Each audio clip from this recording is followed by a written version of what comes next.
apa yang biasanya diminta pendapatnya Umi apa?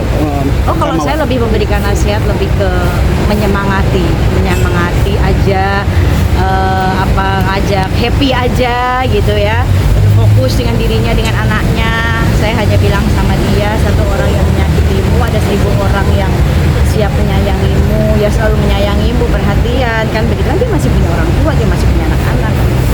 Satu orang yang meninggalkanmu, ada Allah yang tidak pernah meninggalkanmu. Jadi fokus doa, fokus perbaiki diri, fokus tenangin hati, udah dijaga hatinya, udah diam saja kan begitu.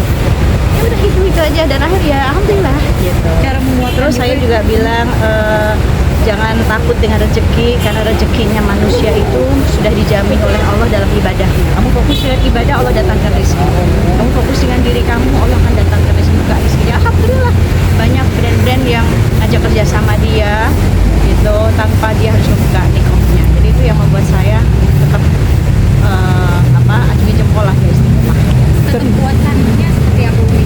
Berikan wejangan apa biar kuat menjalani ini? Dia kuat karena dia punya Allah. Dia punya Allah. Jadi Allah yang akan menguatkan dia ketika dia bertahan dalam keistiqomahan, bertahan dalam doanya, ibadahnya. Udah yang lain-lain 2026 maju, lihat ke depan, bahagiain diri.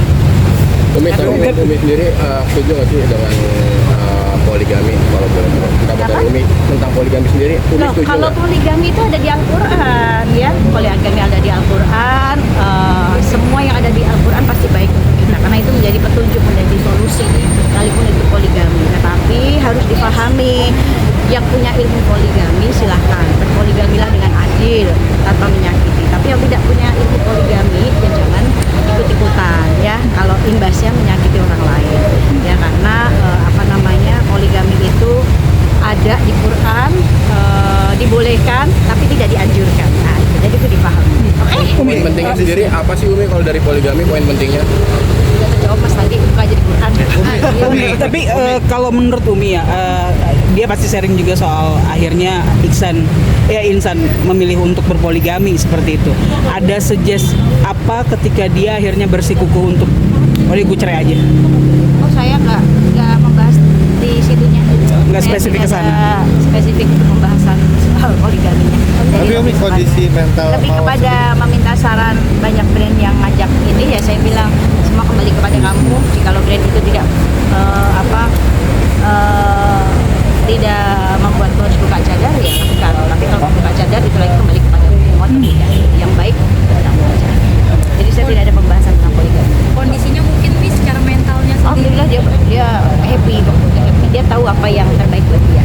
masih sama anak Umi? Masih sama anak-anak. Kemarin di rumah juga sama anak-anak, sama anaknya. Sekarang tinggal di mana sih Umi? Mungkin apa masih bolak-balik Jakarta Medan? Oh, enggak, sepertinya dia ada stay satu rumah di Jakarta. Yang ada kontrak masuk, jadi dia alhamdulillah bisa punya itu. Pesannya mungkin untuk Mawar sendiri Umi? Tetap sehat, tetap kuat, tetap happy, jalanin yang terbaik buat kamu. Karena yang paling tahu kan Mama bukan kita semuanya. Kita nggak boleh untuk menggoreng-goreng. Ingat ya, awas ya, dari statement saya sampai ada digoreng, sampai ada yang menimbulkan kerusuhan. Saya backlist kalian semuanya. Saya nggak mau diwawancarai kalian semua ya. Ingat itu ya, jangan bikin gorengan-gorengan berita yang nggak baik lah. Maksudnya semua kembali kepada Mawa yang terbaik buat dia. Dia tahu mana yang baik, mana yang buruk, yang dia harus jalani dan dia harus putuskan itu aja. Ya. Umi, Kita di cuma